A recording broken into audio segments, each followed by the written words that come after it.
The opinions expressed are those of the host. The material is for informational purposes only. It does not constitute investment advice, and it is not intended as an endorsement for any specific investment. Visit crestmontpw.com for more details. Welcome to the Ascent by Crestmont Private Wealth. This is Sam McGee.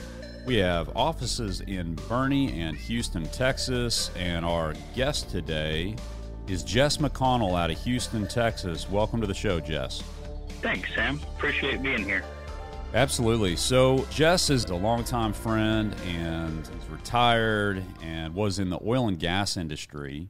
Is also an advisory board member for Crestmont Private Wealth. And I asked him to come on the show today because I couldn't think of another example of someone, from my perspective, that is living out their passions in retirement. He's got a unique story. We're going to hear from Jess on what that is. But before we get started, I want to frame for our listeners the life financial stages that we talk about a lot here on the show. We have the trailhead, the ascent, and we have the summit. Believe it or not, I just did all three with my son up in Colorado. I'm proud of him. Jess is currently in the summit. He's retired, and I met him during the ascent in preparation for retirement. So, Jess, if you could start off by maybe summarizing what you did in your career, specifically maybe a little bit of the journey of where you live and what it was like to prepare for retirement, not just financially, but kind of mentally. Sure. I was born, raised, went through my college career, and even my first 5 years with then Conoco in Wyoming. And that's also where I met my wife when I was working there. From there, we kind of moved on to Louisiana. We were there for about 10 years between New Orleans and Lafayette. I did a lot of my original career was electrical engineering. Then we moved on to Venezuela for 6 years, and I kind of made a switch into project management and stayed in expat for a total of 14 years between Venezuela, Canada, and Australia, before moving back to Houston in 2012. To be honest, from an investing kind of retirement planning standpoint, other than putting money into company thrift plan, I really hadn't really done anything. And so in 2012, when we moved back to the States, I started to get a lot more serious about preparing formally for retirement. No, that's great. And, your overseas experience, not everyone does that. I think that's worth not glossing over. Will you share for our audience maybe a little bit about the transition between cultures and geographies, putting your stuff on a pallet and shows up on a boat? To be honest, one of our hardest moves was from Wyoming to New Orleans. When we moved to Venezuela, it was funny because the company had all these very formal procedures and everything to help us with the transition. And even during the interviews, my wife and I were laughing because we said this was a lot easier than moving to New Orleans. But part of the thing we really, really loved about the international life is we lived with locals, living as much as we could, interacting with locals on a daily basis, activities with locals. We pretty much went native in each of the places that we lived. That's led to lifelong relationships from each country and just the differences of cultures, the interacting, working with people from other cultures. It just completely broadens your perspective. I think a lot of people would be far greater appreciative of the United States if they did that. Absolutely love that. And I actually remember one of your posts from Australia. I think maybe it was Perth, maybe it was Brisbane, I'm not sure, of a spider bigger than the size of my hand. And so I think a lot of people don't realize some of the things you deal with when you're overseas. You do. And then in a country like Venezuela, you get to the point that we had the philosophy that if we quit seeing the hardship, for example, in a country like Venezuela, it was probably time to go. Those countries give you a complete different perspective on what poverty really is, the things that fundamentally people need to be happy and live versus what we kind of take for granted here. Well said, Jess. Really well said. I'm going to take you forward to the 2015 time frame. I don't have the exact time of when you retired, but I know that there was a lot that went into that. a lot of preparation, as you had already pointed out. Talk us through some of the preparation for what you were going to do in retirement, kind of how that unfolded, and recognizing this is a bit of a sensitive topic for you. It took a while for us, my wife Fawn and I, to get our arms around the idea of retiring. I could see career-wise and the types of things. I did large-scale project management within ConocoPhillips, and I could see that it was going through a major transition, and I just didn't really see myself having kind of the passion to stay with that career line, and I didn't see a lot of opportunities inside the company to do other things. And so even when I started working in Houston, we were kind of thinking we probably have a timeline here. So financially, we started really trying to prep, get estate plans, all those kind of things in place, start disentangling myself from the corporate finances, setting up my own portfolio, those kind of things. And then when I actually, leading up to the retirement, so the big issues were not financial. They were emotional. They were, do we really feel like we've gone through enough scenarios and enough what ifs that we're really covered to go ahead and retire and be financially stable and do the things that we want to do? So that was the big step. And then in September of 2016, we pulled the plug. For the next several years, we did exactly the plan. My wife and I traveled. She was a massive fan of professional bull riding. So we did a ton of that. We did a ton of travel. We did all sorts of adventures. And then COVID hit, and that kind of took the travel stuff out of the equation. And then my wife blew out her ACL, and that kind of took a lot of the fitness stuff that we had been doing more out of the equation. And then in April of 21, she was diagnosed with pancreatic cancer.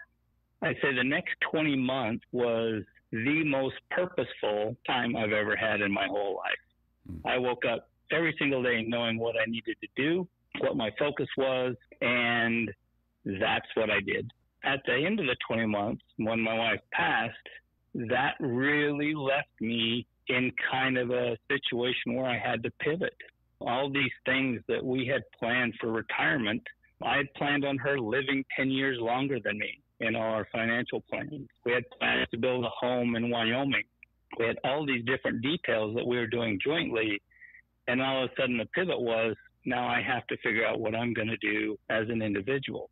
That was a real struggle initially. I don't think we often think in our retirement planning, well, what if one of us is alone? And I think it's important out of that I had to kind of rediscover some passion. And that's led to woodworking, reconnecting with what my dad did, which was leather craft work. Which is really good, by the way. Thank you. And then the other area was sense of purpose that I had, especially, you have it through your career, and I especially had it while my wife was sick. But then all of a sudden that's gone in literally 24 hours. The way I kind of reconnected was I decided I was going to give back to people who gave to us, especially while she was sick. And that's led to work with you guys. It's led to working, and I'm on a patient and family advisory board with MD Anderson. And I've gotten very ridiculously involved with the Western Sports Foundation. The pivot I had to do was pretty dramatic. And I wouldn't think that that's ideal. I think if individuals are really thinking about retirement, it's good for them to think about, well, what are we going to do jointly, but do we have hobbies? Do we have things that, as an individual, that really garner your attention? And that was probably the big awareness for me, is I needed to recreate that all from scratch. Well, from the outside looking in, it's been beautiful to watch, see you pivot into the passions in those things you want to serve, and some of your artwork and woodworking, which I think you probably have one of the best man cave studios for woodworking. Very, very cool. I think you've kind of illustrated a really interesting point, and there's a misconnotation in wealth management about everything being about portfolio analytics and details and optimization. And I got a really good piece of advice from a mentor of mine early in my career that said, don't live life by the spreadsheet. And I think that's really wise advice. And Jess, you are clearly not living life by the spreadsheet, and you pivoted, and you did have a plan that plan A changed to a plan B. I think it's an incredible testament to you recognizing what's important in life. And at the summit, I think a lot of folks do think about portfolio before they get there, but don't think about the emotional side. So this has been really helpful to hear. Would you talk a little bit about your work at the Western Sports Foundation and kind of what you're doing there? What does your day look like as a retiree who's on that plan B? Yeah, I think the one thing that's a little bit difficult when you're retired is the degrees of freedom you have in your life. You aren't as schedule driven as you once were. This year, I joined the board of directors for the Western Sports Foundation, and they are a pretty unique organization. You know, I joined the board really a little bit doubtful that I had a lot to add. The board members, they're people that are media presidents. They're running some of the biggest events in the country. You know, I'm coming in there as this guy who's definitely passionate about Western sports, but I had nowhere near the depth. But what I've been finding out is what I do have is a lot of experience in business and a lot of experience in getting things done. And I think that's been really, really well received and has got me sucked in pretty deep into a lot of stuff, including helping reframe strategies. And it's an organization that started out really just to help people who got hurt. The PBR, Professional Bull Riders Association, was the one that originally created the organization. It was really around PBR athletes that got hurt, and that's what the focus was. And then about 5 years ago, there were some conversations and a lot of pull and a lot of interest in completing a more well-rounded athlete support structure. So now we provide up to 13, I think, individual skill type of training. We provide wellness clinics. We provide access to high-scale professional trainers who are able to help them with sport-specific training. Financial acumen is included in that. And so we're reshaping the organization to be a lot more of an integrated approach to support the athletes in the arena and even bigger outside the arena. And then in September, I believe there'll be an announcement. I look forward to sharing with everybody, but there will be some work that we're doing on the scholarship front to improve the access to education for a lot of the Western sports athletes. Really, again, to kind of just very much in the theme of this is helping them get ready for life after their rodeo career. Jess, that is awesome. I love what you're doing. I know that our listeners who are listening to this out in Kendall County, Harris County, and elsewhere are probably loving this. If you could, share the URL of that organization. Sure. The URL for the Western Sports Foundation is www.wsf.org. Thank you so much. Jess, thank you for being on the show today. You've been listening to the Ascent by Crestmont Private Wealth, and we've been primarily focused on the summit, passions that you pursue in retirement. Thank you, Jess, for being on the show today. Thanks, Sam. I really appreciate it. You're listening to the Ascent. Have a great weekend, and God bless.